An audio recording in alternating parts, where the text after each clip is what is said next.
L'atelier de validation de l'étude diagnostique socio-professionnelle et juridique de la communauté des services de bars et restaurants cas des communes de Niki, Ndali et Parakou a lieu ce vendredi 19 avril 2024 au siège de Rescue and Hope. Pour mieux faire assimiler les travaux de l'atelier aux participants, le coordonnateur a présenté les objectifs du projet renforcement des droits et capacités économiques, professionnelles et juridiques des services de bars et restaurants. L'étude diagnostique présentée par l'épidémiologiste enquêteur est la résultante d'un constat amer fait par Rescue and Hope. L'étude se base sur les observations faites par l'ONG Rescue and Hope sur les conditions de vie et de travail, les relations professionnelles entre les services de bar et les promoteurs de bar, les violences, toutes les formes de violence, violence économique, violence sexuelle, violence sexiste, violation des droits humains que subissent les services de bar, qui nous ont poussé à vraiment aller collecter les informations afin de documenter les faits. Parce que nous avons les observations, mais du point de vue scientifique, nous n'avons pas des arguments solides pour soutenir, pour étayer les faits que nous avançons, sur lesquels nous nous basons pour entreprendre des initiatives auprès des partenaires. Au vu de ces constats auxquels une étude scientifique s'impose, voici les résultats finaux. Oui, au terme de l'étude, de façon générale, nous avons constaté que les conditions de travail des services de bar n'étaient pas les plus réjouissantes. Il y a, en termes d'heures de travail, elles dépassent largement les 48 heures prévues par la loi au Bénin.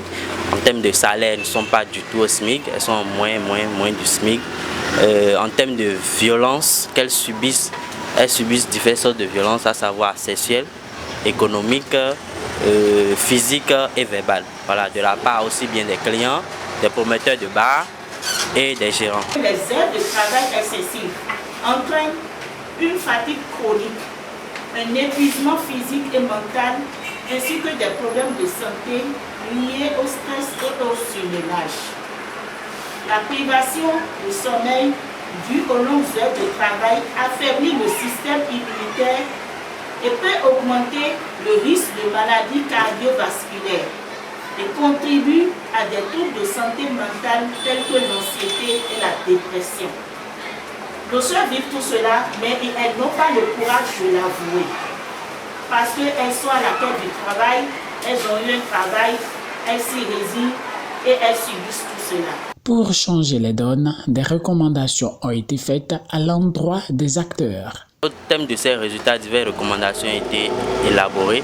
Ces recommandations s'adressent particulièrement aux autorités gouvernementales, c'est-à-dire aux députés, afin que des lois et des dispositions légales soient prises pour encadrer le travail des services de bar et prévenir et mettre des dispositions qui luttent véritablement contre les violences que subissent cette cible-là. Présent à cet atelier, voici l'appréciation des participants. Vraiment, au début, je suis très content. Je suis ravi de cet atelier qui vient de se tenir. Ils nous ont présenté les études, vraiment. J'étais très content des résultats des études sur cette cible. Surtout, après les résultats, il y a aussi des recommandations que cette ONG a formulées. Vraiment, je suis très content. Donc, cet atelier nous a permis de savoir, c'est-à-dire la marginalisation de cette cible. Pour rappel, cet atelier a connu la participation de plusieurs parties prenantes, dont la présidente de l'Association nationale des promoteurs de bars et restaurants, section Borgou.